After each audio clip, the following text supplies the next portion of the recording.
अस्सलाम वालेकुम। अच्छा स्टूडेंट, आज की इस वीडियो में हम लोग बात करने जा रहे हैं the tangent to the locus of the curvature is parallel to D C over D S. तो आपका सवाल है जी, the tangent to the locus of the curvature is parallel to D C over D S, यानी कि अगर आप जो लोकस ऑफ कर्वेचर है उसका डेरिवेटिव लें, यानी डी सी ओवर डी एस निकाल लिया, तो वो क्या होगा, जो टेंजेंट होगा, जो आप टेंजेंट लिया करेंगे किसका, the tangent of locus of curvature, locus of curvature का जो हम टेंजेंट लेंगे इस पैरेलल टू, वो इसके पैरेलल होगा।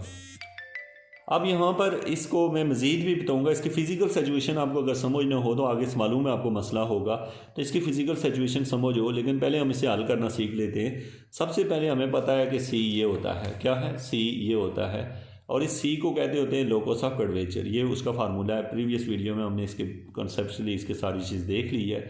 तो सी ये होता है, इस सी का हम डेरिवेटिव लेते हैं जब विद रिस्पेक्ट टू एस, तो ये बन जाएगा आर प्राइम एन और आर रो एन प्राइम, ये हमने इसके लिए डेरिवेटिव।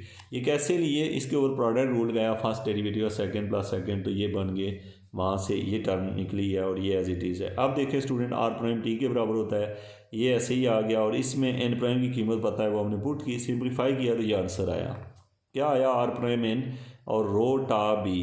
हिंस द टेंजेंट, यहाँ पे आप चीज़ नोट कीजिएगा, tangent, hence the tangent to the locus of the curvature at centre lies in the normal plane, वो नॉर्मल प्लेन में लाइज करता है।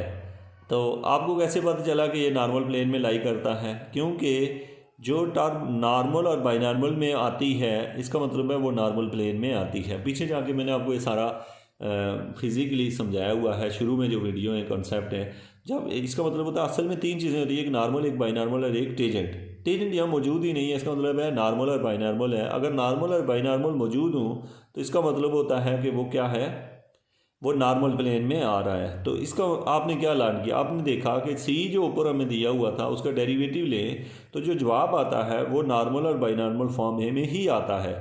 तो इससे ये हमने सीखा कि the tangent to the, tangent कहते हैं डेरिवेटिव को, देखिए जो डेरिवेटिव है ऑफ लोकस ऑफ कर्वेचर यानी सी का at centre lies in the normal plane, वो नॉर्मल प्लेन में लाई करता है। तो अब आपने यहाँ से क्या सीखा, आपने कहा कि जब हम सेंटर ऑफ कर्वेचर का डेरिवेटिव लेते हैं तो वो नॉर्मल प्लेन में लाई करता है। इस कॉन्सेप्ट का जो कि आगे हम यूज़ करेंगे, तो यहाँ पर एक और जो नीचे रिमार्क्स दिया हुआ है इसको भी समझ लें क्योंकि इनका आगे यूज़ होगा। The tangent is inclined to the principal normal at the angle beta such that, अगर जो टेंजेंट है वो inclined हो,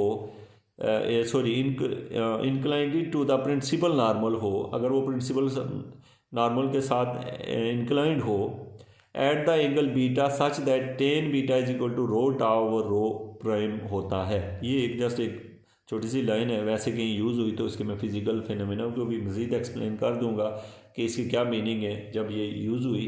बहरहाल ये कि आपको ये रिलेशन पता हो कि अगर ये ऐसे हो हमारे पास, तो ये रिलेशन अगर ये फिगर हो, यानी बेस ये हो, परपेंडिकुलर ये हो, तो हमें पता है कि टेन थीटा बराबर होता है